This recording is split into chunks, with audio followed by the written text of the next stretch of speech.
What's up, y'all? Welcome to Appropriate Culture. Today we're talking about independent creators and visionaries. Stay tuned and enjoy the episode.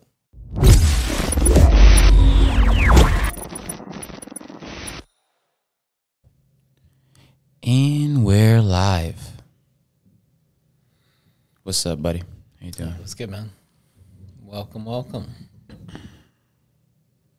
And cheers. Cheers. So what do we got in here today? That's some Egyptian licorice tea. It's one I have just on occasion. It's a very specific flavor and like really licoricey, so I have to be in a specific mood to go for it. Okay. Let me just fix something real quick. Keep going. Cool. Yeah. But yeah, I like the Egyptian licorice. Yeah, just like a nice blend of spices. Yeah, and then just a strong licorice flavor. So cool. Perfecto. All right. So this is gonna be a good one. Since I feel like this one speaks through the both of us in a very natural way. Yeah, near and dear to our hearts. It's basically about our lifestyle. So today we're basically talking about independent creators, visionaries, people who change the world, create the future, essentially who use their imagination to, think of something and then do everything they can to make it happen and then impress the world that they're, people who are often thought of as crazy and strange and, kind of ridiculed early on. And then that often gives them the fire to complete their mission. And then they end up creating usually some like incredible company or some powerful movement that just changes the world as we know it. So our episode today is dedicated to independent creators, people who are visionaries and change the world by just going out and making it happen. So without further ado, is there a specific area that you like to focus on first? I think let's maybe just examine the personality of someone who is an independent creator who marches to the beat of their own drummer, goes outside of what's normally, seen as the smart thing to do or like what you're supposed to do, and people who just create it for themselves. It's usually people who are just, kind of just seen as different. And I actually think in most cases, those people are people who, for lack of a better term or another term you would call starseeds, people who incarnate here from other planets or higher levels of consciousness specifically to create change and help inspire people to achieve like higher levels of consciousness and personal self-actualization and achievement. So would you consider that people who are constantly finding themselves in the creation path where, it's that in itself is such a broad term, which it should be. Yeah. I don't think being a creative person or a creator, content creator of any of those types is a very defined topic. And so do you feel like there's a connection between being those types of personalities and then also having some sort of divine connectivity with coming here with a purpose to create? I don't know if I would necessarily classify it as divine or, I think the thing I would, kind of want to communicate about starseeds is that they're, no better than any other soul. It's like we are different, but it's not that we're in any way better or, people who have already done it, the fact is it's just like they have already done it. Like they've already gone through this level, you know, on some other planet. And, you know, every experience is different. Every planet is different. And so for someone to come here from somewhere else, of course they're going to be different, because that's just like the nature of reality. Like I think every planet and every experience is unique. But in that case, I mean, of course, everything's unique, but it's easy to say that as a world, we look up to the most successful people who are almost 100% of the time creators by nature. Mm-hmm. Yeah.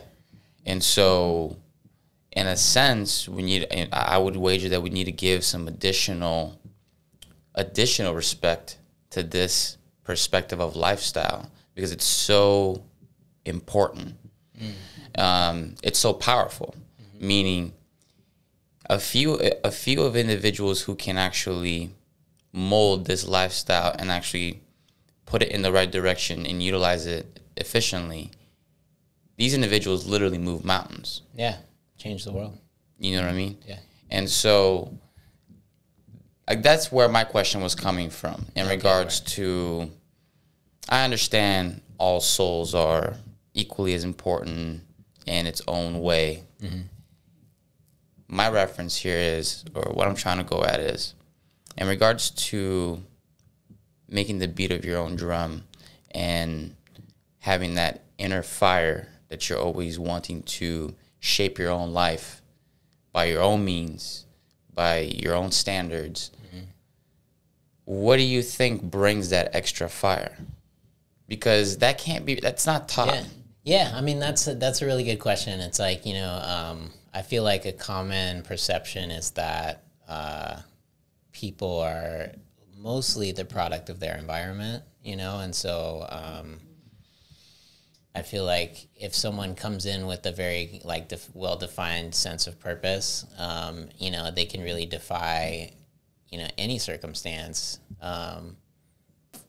And so yeah, I mean, it's I think it's just something that people come in with, you know. I think more people come in with it than actually express it. I think just the nature of our planet and our societies are so that they kind of beat that out of kids. You know, it's like you beat the creativeness out of kids. You want them to conform to your society. And so you like, when they're off daydreaming or playing, you know, like Adventures with Dragons or whatever, you're like, stop that, you know, like you need to be practical and learn these skills for life. Right. Like stop. You need to learn information that's going to be relevant for your success. Yeah, you know, and it's like it's beaten out of most kids, and then the few kids that it doesn't get beaten out of, or who learn to express it later, those are the people who really become the creators. And so off of what you just said, then, if it's by environment, then that would mean that siblings pretty much always end up the same. Theoretically, yeah. Theoretically. Yeah, you know. But if I were to just assess my own personal life. Yeah, mine too. I seem to be the quote-unquote child who made it through the kid phase and still held on to that call it fight towards self-determinism. Determination to really go after the dreams that you've always had, not just what you're like, okay, I guess this is what I'm gonna, you know, this is what it's gonna be, I guess. But that's not the same for my other siblings. Yeah. And I mean, I think it's when it comes to environment, I think it might play some effect, but I still go back to my initial point. What is that inner fire that is sort of sometimes a late bloomer, but nonetheless, it seems to be a very natural thing that comes from within? Mm-hmm. Yeah. Yeah, I think that fire that, you know, you're referring to is what causes, you know, each of us to be unique and special and, you know, potentially amazing, you know, and live potentially amazing lives. Because I remember when I was 15, 16 years old, this was probably like 3 or 4 years after I moved here from Brazil. So I was starting to, you know, speak some better English. Your boy was starting to make some friends. I knew the streets. You could do a joke here and there, and you know what people are actually talking about. So all good. And I completely understood that I was coming from a situation in Brazil where we were, I guess, even for the lack of a better word choice, coming for a better life, better circumstances moving forward, so we could be in a better position. Understood. I was aware that we weren't a wealthy family, but I also understood that we had everything that we needed. Yeah, word. No matter how much grateful talks I would get told and taught in church, and all of those talks about just being happy with what you have right now, and just this is what it is, and this is the path. I always wanted to create a situation so I can use the results from the situation to make my life better on the spot, not wait down the road or wait for the process that I was going to go through. Yeah, get some shitty job and have to wait 20 years to enjoy your life. Exactly. At least, yeah. And so by like 16, I had already started my first company, my first entertainment company, where we were hosting events where like over 1,000 kids were showing up, paying $10 a head. And we were hosting the whole event, DJ, security, the venue, everything. At 16? 16. That's nuts. And from being a foreigner, like not even speaking, perfect English. Yeah, well, I mean, I can give a little bit more insight about that since this is what this is all about. And I truly feel like that was the stamp when I was like, well, not only I'm going to try this, but then once I tried it and got some of the results, I was like, this is the life. I mean, because it was, okay, so everybody, for the most part, there's a very small percentage of the population that never has to work a job. For the most part, everybody does. Yeah. When you work your first shit job, just that first one. Yeah. In mine, I was a cart boy. Yeah. I used to be a cart boy. What was yours? My first 3 jobs, I was a maintenance worker for 2 years at an apartment complex, and then I worked at a deli in a grocery store. There we go. You were slanging food early in your life. Yeah.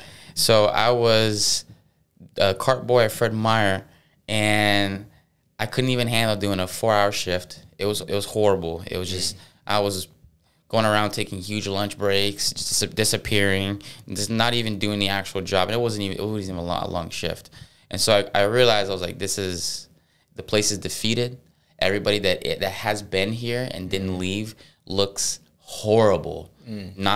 Sorry if you work for Fred Meyer. Sorry, but it was bad. Hanging out in the employee room, you just felt this defeated like energy, like it was just down. And I was like, I got to get out of here. So I started to quickly, that's what I think happens is, out of circumstances in your life, you realize you want something different. Right? Yeah. So, for example, if I had a cushy situation where my parents had a bunch of money and I was not in a situation where if I wanted more things at the mall to buy on a Sunday, therefore I needed a job. If I didn't have that situation that I had to go through, starting my own company at 16 probably wouldn't have gone down. Yeah, word. And so I moved in a situation where I was like, okay, I need a lot of money fast all at once and not have to do this hourly bullshit. And so I started thinking to myself, okay, there's these nightlife events that happen in Seattle. They're like for underage kids. Yeah. High school events. You've probably been to a few of them yourself. Yeah, back in the day. There you go, back in the day. And so I knew in Seattle they were popping. We're talking 1,000, 2,000 kids were showing up to these events. Some of my friends would go over to Seattle, and we were all in Issaquah, Bellevue. So it's, for those people who don't know, it's just basically a 20, 30-minute drive. And we had no parties in our city. Yeah. And every time it was a party, it was a house party, and house parties would get broken up. If we were lucky, with like an hour and cops would show up, everybody's got to go home. And so it's not even like a party that you could guarantee on. And so we realized, fantastic. I ended up throwing my first event. It was actually in Seattle. In the first event, we had 600 kids show up. Yeah. I was blown away by the attendance. And the guy that I threw the event, the DJ from Seattle, Leon, he ended up coming up to me. He's like, yo, he thought basically we could absolutely kill it from his current knowledge, because he'd been doing these events. And I just got in the game. And he saw that I was basically the guy on the east side. Like, he was the guy in Seattle, I was the guy on the east side when it came down to putting on this stuff. And so we partnered up, created a company called JSL Entertainment. since then, started throwing at an average of at least one event a month, and all around the cities around on the east side. So Mercer Island, we have Bellevue, Issaquah, Renton, all those cities, and some in Seattle as well. We were having about like an average of like 1,000 kids showing up. Dang. And at the end of the day, what I realized was a couple of things. One, if you're willing to create the opportunity and you're actually willing to look at circumstances in which you're living in and see, okay, what is actually in demand? And sometimes the people you're around don't even know I'm going to use quotations around need, because nobody necessarily needs a party, but they kind of do sometimes, if you know what I mean. That's why entertainment kind of never goes out the window, even though we have a recession. People still want to get entertained. And so even though we had no entertainment in the city and nobody was asking for it, it didn't mean that they didn't want it there. And so it took the investment. It took the action of going out there and making a couple connections, finding a couple investors for the first few events in order to pay for the things. And then after that, we were profiting after the second event. It was all profit. Yeah. We had a couple events where we barely broke even type of thing. But as far as making money, we were making money in the first month. And so that was the start of my independent creator road, where I realized, like, okay, you actually find out what you're supposed to do here and you hone in. You could be making however type of money you want to be making, but it will go next to how hard you want it, how hard you're working for it. It's that situation where there is no roof. And when I understood that there was no roof, I was like, okay, I don't care how long it takes me to figure this thing out, but it's worth it. Because if I got to go back to some Fred Meyer type crap, I won't be able to do it. Yeah, man. When was the first business you started? Well, actually, technically, it was fourth grade. Fourth grade? Yeah. So that's what I'm saying. Like, I got some, my dad had a pen business where he got these, these like super fancy pens from China, like fountain pens and stuff. And I borrowed some of him and then sold them to the kids at school from anywhere from $4 to $10. You borrowed it from your dad? Yeah, and then sold it to... Then, yeah, I gave him the money. Oh, and then gave your dad the money? Well, he sold them to me for like $2, and I sold them, so you bought it from him. You didn't. So yeah, I learned early on. I think I made like $50, like at school. Bad. But hey, like I was balling. I think at one point the teacher was like, noticed that I was more focused on making money than school, and eventually he like confiscated my pens and money, called my parents, and had my parents basically like take back the pens and like pretty much shut down my business because my grades were bad. I like wasn't doing my work. That's what I'm saying. But so yeah. Fourth grade selling. Fourth grade, so you were slinging pens. When was your next business after that?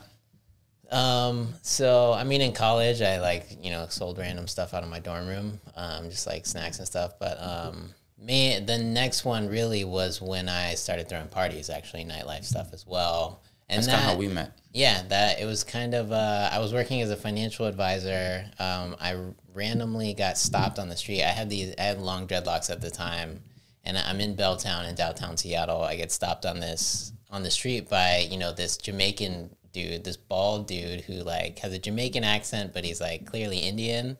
And so I'm like, what? Like, what's going on? Like, he's like, Rasta man, and he's bald Indian dude. I'm just like, what? He's wearing like these shades right here, looking like the key master man. Out, yo. He was looking fresh. It was his party, but he was throwing a party at Belltown Billiards. He's like, yo, like, I'll get you all in for free. Let me buy you a drink. So like he bought us a drink. Like we chatted it up, and it's just a little party. And then he like got my number, and every time he'd throw a party, he'd text me. That's how he worked. He was a promoter. He'd just like get a ton of people's info. And then, I was working as a financial advisor, and I was like, yo, I ended up helping him with his online marketing. And then when he went to Jamaica for the summer, he was like, hey, can you take over my party thing, And then so yeah, I took it over, started, making posts online, and it was super easy. Had, some crazy successful nights where you just get paid a few $100s, instantly. I mean, the best night I made, like $1,000, from the party, and then, another, like 400 from the taco stand around the corner that I owned. So yeah, it's like it was one of those things. It sparks like a certain vibe in you. You're like, whoa, like, hey, this is different. Yeah, and that night I made $1,000. I made the bar $10,000. And so it's like, it's not like I was just like, getting money for nothing. Like I was making people money, and so the value was there. Yeah. And that's where it comes. It's like, if the value's there and you're really creating value, you can charge what you want and feel good about it, because you're creating something that otherwise wouldn't exist. And so that word right there, value. Okay. So I've had this type of conversation with you from time to time, because you and I have been both employees and company owners. So we've employed people and we've been employees. Yeah. And so I can have this type of conversation with a few of my friends who have gone through this position. And one thing I've noticed is, when you're an individual who does not fall in the producer category, meaning you are going for the job and the job only, and you just want the paycheck, and that's it. You're not trying to make a career out of the situation. You're not really bringing anything different to the table. Yeah, you're not going above and beyond. You're not. Yeah, you're doing the bare minimum to just keep the job. Yeah. If that, highly replaceable. Highly replaceable. Yeah. I find myself throughout times and having conversations with different people in social environments. Well, they will end up talking about how their position should be valued more. Oh yeah, I hear that a lot too. Right? That's a common conversation I fall into with certain people. People, like I said, who are not on the producer side of things. They're on the consumer side of things. And so the word value, even to the point where in the last few conversations I found myself in about this, I decided to teach these individuals the little lesson about value and what that means specifically in the capitalist country, but more so just in life. And believe it or not, to me, this is the simplest lesson, one of the simplest lessons I've ever learned. And for some reason, it didn't ring a bell to some of these individuals.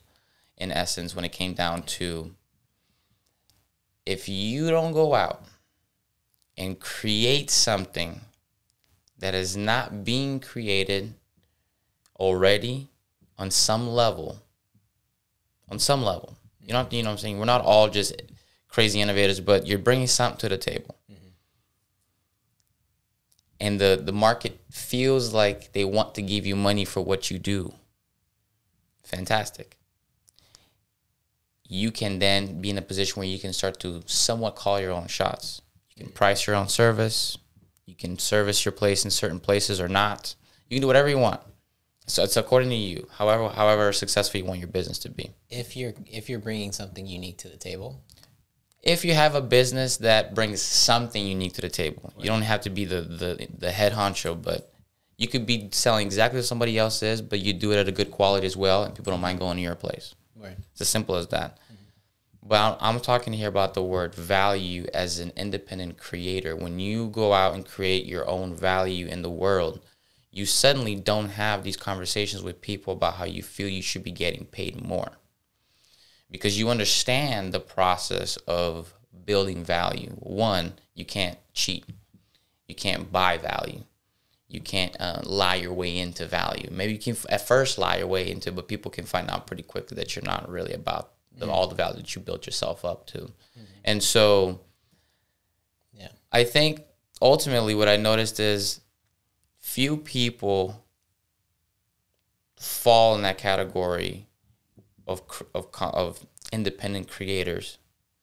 Majority fall in the category where they talk about being independent creators or want to be independent creators and wonder why results or money isn't coming in. Yeah. Yeah, no, I think that's, super common. And what is interesting to me is I feel there's a major shift going on right now where people are starting to realize that if they want to live the life that they want to live, that they have to not only, create value, but they have to design their lifestyle and their work around things that they're passionate about and that provide value to themselves. Right. And So, actually fight for it. And really go all out for it. You like what I mean, fight, like you actually fight for it. I mean, in the sense where, sure, if you're a music person or an artist, you want to be home making art all day. That's what all artists want. Fantastic. But then you realize you got bills you got to pay. Yeah. And you're like, okay, crap, I'm not making enough for my art, so I got to make more money. So I got to go and work, but I also got to keep the art being created. Yeah. And so that's the fight. That's the fight. Yeah. And I mean, I feel that's, to my point, like that's where the shift is happening. It's like, before they've been separate. It's been like, oh, I have to work and make money, and then when I'm done with work, when I go home, evenings and weekends, I can pursue my passion if I have time, after taking care of myself and my family or whatever. And now it's a shift to, I'm creating this lifestyle that I'm working my passion and I'm, doing things every day that I'm creating value for people, but it's also, really nourishing my soul and things that I want to be doing anyway. I think, we're just starting to see that shift where, maybe now it's like 5 to 10% of the population are kind of creating their work around like what they love. And now I feel like it's, going to be the majority in some point soon. Do you think the majority of people will be living that lifestyle in how long are we talking here? 10 to 20 years, 20 years at most. I think the 20 majority of us will be living our ideal lives. No, not our ideal lives, but we will have structured our lives around fulfilling our passions and our purpose. And wouldn't that be ideal? Pursuing, yeah. Well, no, but I mean, people will be striving at that point. Yeah. I don't think they'll have accomplished, what they want. Yeah, I keep ideas and like you're shooting for something, but doesn't mean you're gonna get it. But yeah, I do think so. We are Okay, on a that's a bold statement because 10, 20 years from now, I still don't see that. I still see. I see a place where very much like now, except double down. So, how can I say this? Picture our world with the whole tech vibe that we've been talking recently and how it's completely been taken over and it's not slowing down anytime soon. Well, when it comes down to content creators and overall independent creators, the technology wave has allowed many of us to just come out of the blue. Yeah. Yeah, technology is the key. So that's a fact. I do think that the technology wave is just ramping up. And while that's ramping up, creators are coming out of the woodwork like left and right. Because they're able to. Because they're able to, 100%. And so in my situation with music production, in many cases, before I got into it, you needed to go through all kinds of schooling, buy all kinds of really expensive equipment, or get hired by a studio. All of those things. And then if it wasn't for the fact that the digital age has advanced in this area as well as others, now I can just download a program. I can watch videos on YouTube and go about it like that. Yeah, check out people's blogs. Yeah, TikTok. 100%. I mean, yeah, it's like you can basically learn anything you need to learn. Get any equipment that you need to get, whether that's, buying equipment to film something.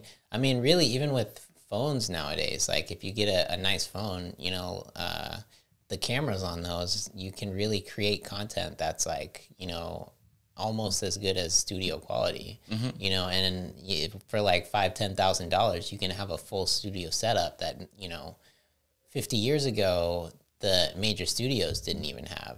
And Yeah, so, and if they did, it would cost them hundreds of thousands of dollars to have a setup that would put out that type of quality. And then you can also go rent a mansion. You can go rent a sports car. I mean, you can like buy flights in a private plane. You literally could portray any lifestyle that you want, you know, or create any movie. Like basically things that have never been available to the average person are now becoming available or are already available. And that's why I say, you know, in like 10, 15, 20 years, the majority of people will be empowered enough by technology to be able to spend their time focused on pursuing what either they fulfill as their purpose in life or their passions, you know, if assuming they know what that is. So wouldn't you think that in some comical way, perhaps the percentage never really changes? It's sort of like, more people might be aware of these types of jobs and lifestyles, but if we look at the percentage of the people who are actually getting paid at the end of the day and the people who are looking over into the window of who is experiencing that success, in some weird way, I feel like, I guess only time will tell. We can check back out in 10 years and really look at it, but I feel like you're going to have the same type of percentages, except now we've just sort of gone up with technology and society, with the ways that we go about things and ads and showcasing all the different new creations that we come up with, just as how we do it now, but just in a more techie way. But as far as percentage-wise, I feel like it might just be the same. Yeah. So I think that's the push of the machine that, you know, is running our current society. I think that's what the people in charge would like to see. But what's not factored into that, and what I really see in whereas I'm, you know, seeing maybe with Rouge colored glasses and seeing hope for humanity, but I really see people just on a massive scale, super just leveling up and becoming, you know, smarter, better at what they do, figuring out like why they're here, improving their health. And, you know, it's like we're at this point, it's kind of the fringe. It's like the weird people who are, you know, like making sprouts and, you know, making sea moss gel and juicing and really, and doing yoga and qigong and meditating and looking up, you know, ways to access higher levels of consciousness, whether that's like the Jose Silva method of, you know, like self-hypnosis and like achieving like heart-brain frequency coherence, like Dr. Joe Dispenza. I really feel like humanity as a whole is just like leveling up in a way and at a rate that's unprecedented. And so I really feel like it's only a matter of time before the average person is just like a fucking boss. And it's just like, I'm, you know, fulfilling my purpose. I'm doing what I was called here to this planet to do. And, you know, it really is like maybe super optimistic. And I see humanity as improving and, you know, coming out of this fog that we've been in. But I really think it's happening, and I think, you know, the shift has already started, and we're moving into essentially what is going to be the golden age of humanity. Rouge colored glasses coming out this summer. Yeah, that's the name of my first album. You know, I 100% agree. I believe this is pushing people to think outside the box, especially right after 2020. So 2020, I know for a fact, has shown many people who would fall in the category of what I was talking before, the non-producer type, and has showcased them how fragile their little jobs are. And has showcased them like, you might want to start making something with your name on it. Word. Yeah, that's real. I'm serious. And I won't, you know, I'm not going to drop any people from my personal life and as far as their personal situation, but I can say for a fact, several people that I know that have wrestled with the idea of becoming an independent creator, because in many ways they already have the skills that they know deep down. They just haven't made the decision. They haven't committed to and said, I'm doing it. And they've sort of thought about it. No. Thought about it. No. Then 2020 happened. Your job, boom. Job paused. Pay cut in half. And then now you're thinking, I don't know if I can wait. I mean, at this point, there's no reason not to do it. Yeah. Yeah, and especially, for people who are like on unemployment or severance, or if like you're getting paid and not working, no excuse. There's no excuse not to be leveling up right now. You have no excuse. Yeah. And so all I have to, for people out there who have been pondering and just sort of on the fence about whatever it is that you want to go after, I want to be very clear about that. Like I said, this is a topic that should be open-ended, because to be a creator, you can create all kinds of things. Yeah, you could work on houses, you could work on agriculture, you could make art, you could work on people, you name it. But you feel like you can't make that leap because, one, the consistent paycheck is something that has been put into you in a way where, one, it makes you feel safe. Two, it makes you feel comfortable, which I guess is the same as safe in many ways. But at the end of the day, you know that there's something missing here. Yeah. Another thing that comes with the paycheck that I feel like is probably inhibits the majority of people is it's clearly defined. It's like, if as an independent creator, as a small business owner, as someone who's like going out and creating something for yourself, most times there's not a clearly defined map, and if exactly. there is, it's a lot of times it's a map. It's someone trying to sell you something. Yeah, they'll either try to sell you that map, or it's their secret map that they use to be successful. Which people rarely sell that map. Yeah, they might sell you a version, the dumbed down version of that map. Actually, let's dive into that for a second. Yeah, we're in. Because I have personally have experienced this exact scenario for the last 2 years. So for those who don't know, I run the podcast here with Brendan, and then I have also a marketing company on the side that I actually run with my mother. And I do my stuff with music as my own personal entertainment brand.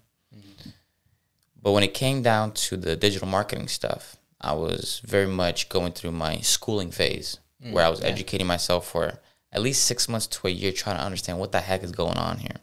Because as soon as you type in the whole how to make money online, like I said, it is an absolute shit show. Yeah. For any of those who've done that, you know exactly what I'm talking about. And what I've noticed was that word independent creator was being used a lot when you hop into the whole digital marketer, how to make money online, just being a entertainment or being an online presence. And so, for obvious reasons. And so you're going through all these things, and everybody and their mom is trying to teach you how to be successful online. And I'm not the first one to tell this to people. People by now, they have been seeing this left and right. Now, do you think there's an ethical point when it comes down to teaching somebody how to be an independent creator? And here's where I'm going with this is there seems to be, especially right now, at all-time highs, there are people online specifically online, going out to people who are on the fence that I talked about. They kind of want, they don't know, they don't really have the confidence in themselves. I got a little bit of money saved up, but I don't have a bunch to invest, and it's like that. And they go for those people most of the time because they're gullible enough to think that this is going to be the one thing that's going to get them to become the successful independent creator they've always wanted to become. And then, unfortunately, 99% of us find out that no matter how many of these courses you take, it's not going to necessarily change the circumstances of what you're really trying to go after. The fire which what we talked about in the beginning, is the only thing that surpasses all of these things. Yeah. Yeah. I mean, and it's really, I guess, in regards to that, my thing would be, it's like, if you're learning from someone, if you're going to take an online course, especially if you're going to spend like thousands, you know, like some of these courses are like $10,000-$20,000. It's ridiculous. If you're going to take a course like that, make sure it's from someone who has like a proven track record, who's been teaching for like 20 years and like, you know, who offers you support, and like, and make sure, you know, it's something that you're either going to get enough personal value from it, or you're going to get enough financial value where you make money from it, that it, you know, it's worth the investment.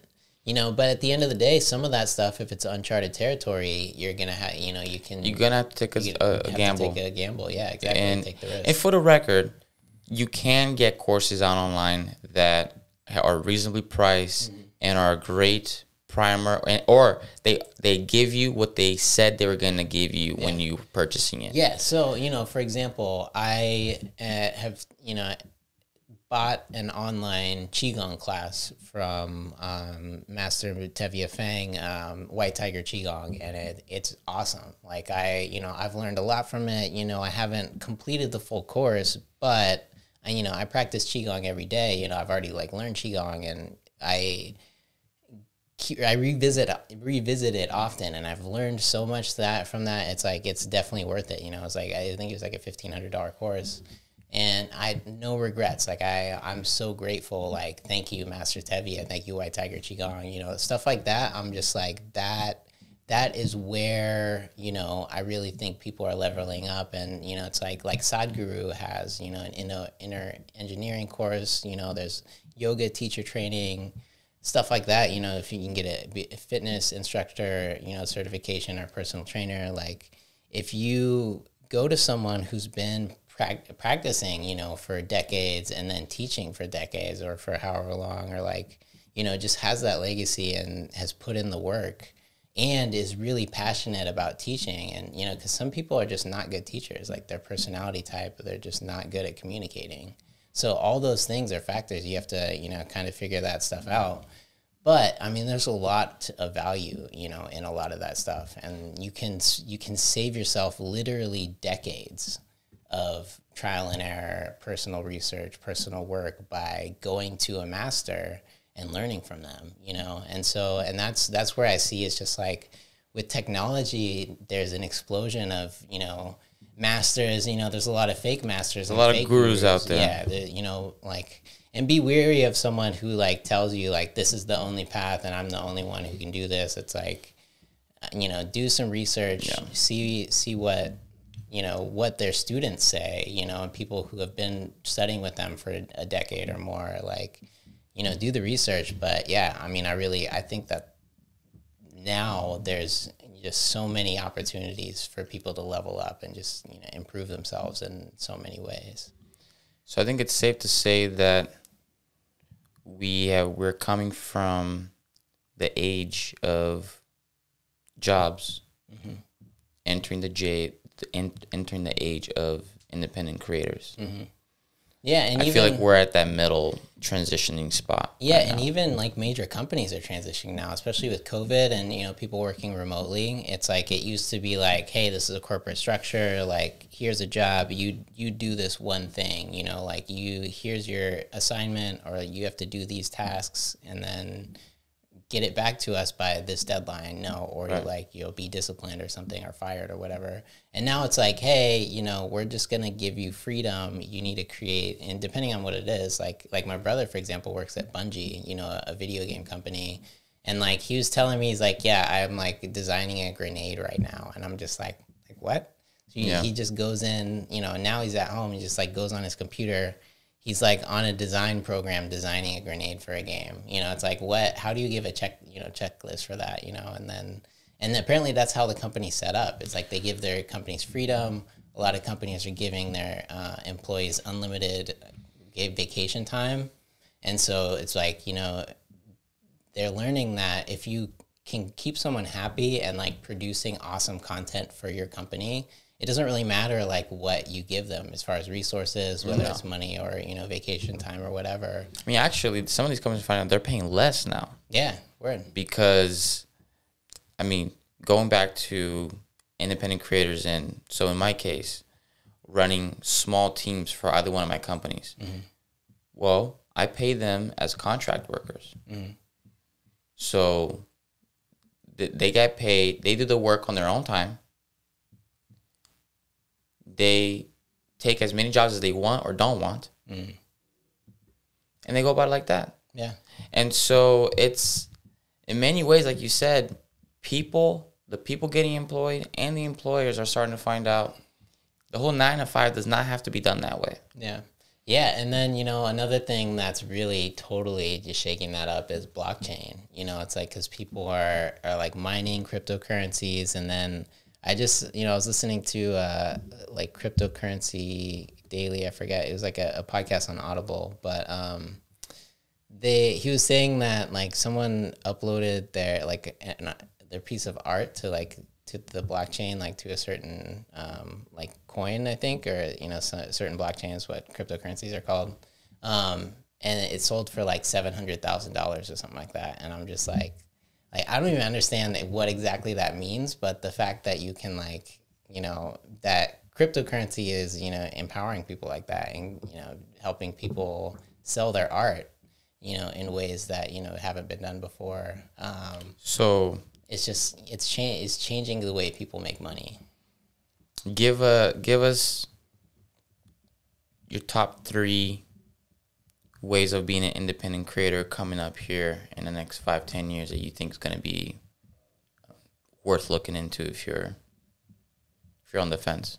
So I mean, the number one thing I think is just people finding out what their passion is, and whether that's cooking, whether that's eating healthy, whether if you have like a specific health condition or like dietary restrictions, or you love yoga, or you love running, or you love creating little figurines.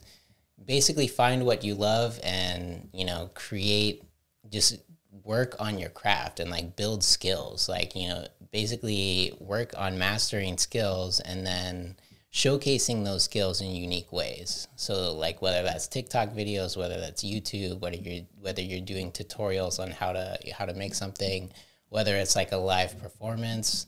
I really, it's just finding your passion, honing your craft, and then finding a unique way to showcase it. Like those are my 3. How about you? I mean, what do you see as like the 3, or 3 ways to get into, being an independent creator? I mean, I guess, Yeah. yeah. Well, I would say one of them, and this is not in order, but this is just off the top of my head, is what we're doing right now, podcasting. I personally believe that podcasting has been doing things and is going to be doing things to the information age, which is what we're in right now.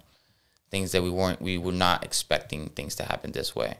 And so certain podcasting, or certain podcasts being more popular than certain news stations in some cases. Yeah, and people, tuning in to listen to an individual more than a network. These things are happening more and more. And I believe that there's a reason why that's happening. That's because we have been yearning for like raw truth. Because people know there's people like us out there who just want to get down to the truth and discuss things for what they are. Whether we have some sort of stance on it or not, we just want to get to the bottom and get educated at the end of the day. And so I think that's a huge one. Another one would be the age of digital products. And so right now, for example, going back to the information age, well, you can now start building businesses and you don't even need inventory. Now, to a certain extent, perhaps the tools for which you're creating that product. So if you're creating some sort of training manual, PDF / email, website, well, you need a computer. You need a computer. Perhaps you might need a camera to record some of yourself, and perhaps even a software to edit those videos or whatever. But that's about it. You're not going to need to have a whole warehouse with all the books laid out there with the printing press and the correct lighting with, a few, dozen people hanging out doing different jobs here and there. Like, you don't need those things. Yeah, all that stuff's now in the computer. All that stuff is in the computer, and we have been able to digitize all that in the sense where if you educate yourself, you can literally, like you said, take on the job of what a company used to do. Don't get me wrong. You always will still need a small team with you, even when you're running a small, successful operation. Every time. I can think of one operation where you can make decent money and you're just by yourself 100% through. If somebody does know, put it in the comments. Yeah, right. Working with people is enjoyable too. Exactly. So, but as far as that goes, Usually digital products. So if you're creating a book, digital book. If you're writing music, it's a digital, it's an MP3. Think about current industries that have been around forever that you do, it's normal to think of it on a physical way on dealing with them and try to digitize that. There's an opportunity right there. Yeah, and with COVID, it's just and things being decentralized and more remote. There's a lot of opportunities for reaching people that used to be reached in person. Exactly, and I guess if I would have have a last one, I would probably say understanding social media. I'll be the first one to say, and this, like, I don't even like social media sometimes. Yeah, same. Like, I do it out of necessity of growing the business, and then in certain situations, keeping up with people who I care about and content that I care about. But as far as that goes, sometimes it does get a little old. I understand that. Yeah. When people want to live their regular lives and connect with people on a real basis and make art in real life, sometimes you just don't want to keep going back to social media. Yeah. That being said, I can't stress the importance of how much exposure I've received as an artist because of social media. Yeah. How much business I've gotten because we're on a certain platform and we know how to look a certain way and provide a certain vibe. And so I know that any person that I know who constantly is refusing to, there's plenty of people that are on social media, but it's how you use social media. So if you're going in there and you're posting your midnight snack with your fucking shitty camera, nobody cares. Yeah. Now, if you are a chef posting the content for your fucking book, like somebody in this room, different story. Yeah. People are tuning in for that. But if you're just posting random stuff, here's my cat, here's my lunch, here's my backpack, you're using it incorrectly. Yeah. I hate to break it to you. And when social media is not going to make or break your life, but at this point I can say it's a nice cherry on the cake for when you're trying to capitalize on the hard work that you put in. Right. Yeah. Because a lot of people go on social media to verify you as a person. Employers, the girl you're trying to go out with, the other content creators that you're trying to partner up with, they want to see if you've been actually busy on your stuff. Those are all factors that you're going to get rated on as a person, whether you like it or not. Yeah, right. And I can say it will happen. And if you don't know about it, you just don't know about it, but it's been happening to you. Yeah, unless you have some other platform to like where you don't really need to be managing it, like there's no you can't escape social media. Cannot. And, and if you are one of those people who's like a celebrity outside of social media, just hire someone to manage your social media for you. Exactly. It's I'm hoping to do that when I can, because I'm tired of having to check my phone all the time. And it has been shown that if you hang out on social media too much, your happiness goes down. Yeah, you get anxiety. And so you get anxiety, you get all kinds of things. You get sucked into your phone. And so for good reasons, you shouldn't want to get caught up with the social media, but you can't just completely just not learn it. Yeah. You know, and on that note, like, I really think it's important for people to get on social media and create content based on what they love and what they want to create and like what they feel they're here to do, like what their purpose is. Not because they think other people are going to like it or, you know, react a certain way to it. Like, do what you're here to do because that's what's in your heart, not because you think other people are going to react to it. I agree with that. And actually, so one thing we should definitely mention, we both have releases this Friday. I mean, we're and you know, to your digital content, you know, point. So what are you releasing on Friday? Let's give some shameless plugs here. Yeah, why not? I mean, it's our podcast. It's our podcast. I mean, plus, you know, I'm excited about that shit. You know, I want to hear the new song. The new artwork is dope. So yeah, why don't you tell us what's... I appreciate that. Yeah. So, actually, you're involved with it. No. So, for those of you who don't know, I have been making music for about 5 years now. I started by dancing first for about 7 years. About 2 years after that, I got into DJing. And about 2 years after that, I started producing music. So, it's been... give or take, this whole road has been about 7 years. And got a song coming out. It's actually the first song of 2021. Oh, dope. And this is like some lo-fi, hip-hop, jazz mixed with some R&B. Nice. It's just straight vibes. Yeah, we're in. And this is just calm, just chill. This is just, you know, you want to light one up and just, you know, just blast this one. Nice. Pour yourself a glass of wine, just sit back and enjoy. Comes out on midnight, Thursday on midnight. Oh, dope. Essentially Friday. Yeah. And you can get on all the major music platforms that you get your music from. iTunes, Spotify, Amazon, whatever it is, you can find it there. If you want to just go and always know where the latest stuff is, you can just go to lucasmoraesmusic.com, and that's just my official website.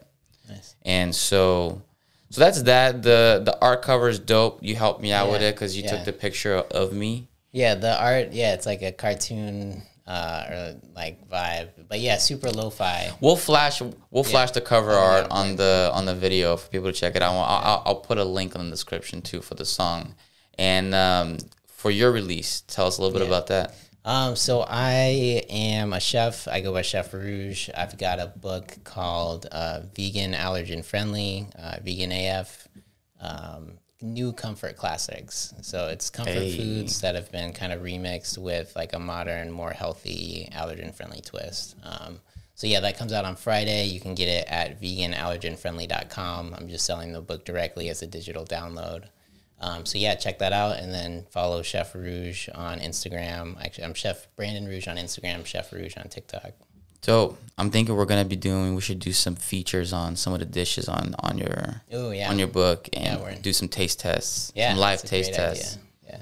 And I was just thinking while you're saying that, I'll put a snippet of the song at the end of the podcast for this week. Oh yeah, yeah, and then we'll link the book too, the book and the song in the comments. So if you're watching this on YouTube, it's just Chef Brandon Rouge and Lucas Moraes Music. So check us out. Yeah, man, and so I'm super excited for your cooking brand. My dad's vegan, so I'm gonna be getting him the book. Yeah, thanks, man. Yeah, I've been working on it for almost a year, so I'm super excited to finally release it. Yeah, and I'm not official vegan by any means, but I have been. I wouldn't say 100% shifted. I would say I'm like 80%, 85 there. Pretty close. Meaning I've been eating a lot of the food that you've been making in general. Even when you don't make food, I've been catching myself not eating as much meat, and so far, I haven't felt like going out of my way to get the meat back into my diet. So it seems like I'm content with what I'm already getting, which I'm into it. And so go out there, check out the book, check out the song. We'll see you guys on episode 9, because this was 8. Yeah. This is 2 months in. This is our first 2 months in. Wow. Yeah. Great job. Thank you. Thanks everyone for joining us. Shout out to all the independent creators out there. I'm so inspired by so many people. I literally don't have enough time every day to listen to all the awesome content that I want to check out. So, seriously, thank you everybody who's, creating awesome content and just following your purpose, your passion in life. No doubt. And to kind of close things off, next episode, I'm probably going to be rocking our new merch. So if you guys want to check out our merch, go to our website, go to the merch tab, and see if anything suits your fancy, and get decked out and look good like I'm going to look good in the next episode. Yeah, hell yeah. I'm excited to see it. All right, guys. Well, take it easy, and we'll see you guys in the next one. Peace. Take it easy. Thanks for watching this episode from Appropriate Culture. If you want to watch other episodes, make sure to make your way to appropriateculture.com. You can also hang out with us in other social media platforms. They're all in the link in the description. And aside from that, if you want to listen to the podcast on other platforms like Audible, Spotify, any of those, you can also find us there as well. Link in the description. Take it easy, guys. Have a good day.